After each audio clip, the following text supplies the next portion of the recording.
మన ఎమిగనూరు ఇన్ఛార్జ్ శ్రీమతి బుట్ట రేణుక మేడం ఆదేశాల మేరకు మండల కేంద్రమైన గోనెగండ్ల మండలంలో మండల అధ్యక్షులు కె కృష్ణారెడ్డి గారు, అలాగే ఉపాధ్యక్షులు చికెన్ రాజా గారు, ఇతరులు నాయకులు కార్యకర్తల సమక్షంలో ఇవాళ ఈ వెన్నుపోటు కార్యక్రమం పుస్తకాన్ని ఆవిష్కరణ చేయడం అనేది జరిగింది. కప్పి ఉంచితే కవిత్వం, విప్పి చెప్పితే విమర్శ అని డాక్టర్ సి నారాయణ రెడ్డి ఆ రోజే చెప్పారు. ఆయన చెప్తేనేమో కవిత్వము, మనం చెప్తేనేమో ఇప్పుడు విమర్శ. కాబట్టి ప్రజలారా ఇది గుర్తించాలి, అందరూ ముందడుగు వేయాలని చెప్పేసి కోరుకుంటున్నాము. మన దేశం ప్రజాస్వామ్య విలువలు కలిగిన దేశం. ప్రజలు ఎన్నుకున్న దాన్ని తూచా తప్పకుండా పాటించాలి.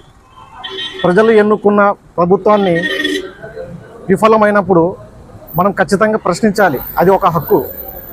కాబట్టి ఈరోజు ఈ సందర్భం ఏమంటే, ఇవాళ ఈ కూటమి ప్రభుత్వం యొక్క వైఫల్యం గురించి, అలాగే అరాచక పాలన గురించి ప్రజలకి తెలియజేయాలనే ఉద్దేశంతోనే ఈ వెన్నుపోటు కార్యక్రమాన్ని చేపట్టడం జరిగింది. అలాగే పోటులోకెల్లా అతిపెద్ద పోటు వెన్నుపోటు. ఈ పదం ఆంధ్ర రాష్ట్రంలో 1995 నుంచి చాలా పాపులర్. ఈ పాపులర్ చేసిన వ్యక్తి ముఖ్యమంత్రి శ్రీ నారా చంద్రబాబు నాయుడు గారు. ఆయన ఎన్నికల ముందు ప్రకటించిన హామీలు, చెప్పిన వాగ్దానాలు, ప్రకటించిన మేనిఫెస్టోలు ఎన్నికల ముందు ఎన్నికల తర్వాత చరామామూలే.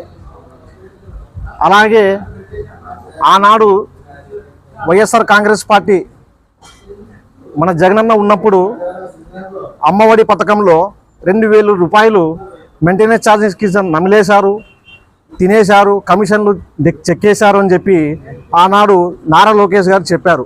ఇప్పుడు అదే నారా లోకేష్ గారు తల్లికి వందనం కింద 2000 రూపాయలు మెయింటెనెన్స్ ఛార్జెస్ కింద తీసుకున్నామని చెప్పి చాలా చక్కగా వివరించారు. కాబట్టి అప్పటికి ఇప్పటికీ చాలా తేడా ఉంది. కాబట్టి ఇది ప్రజల్లోకి వెళ్ళాలి అనే ఉద్దేశంతోనే ఇవాళ ఈ కార్యక్రమం చేపట్టడం అనేది జరిగింది. జై హింద్, జై జగన్, జై జగన్, జై బుట్ట రేణుకమ్మ నాయకత్వం. Thank you.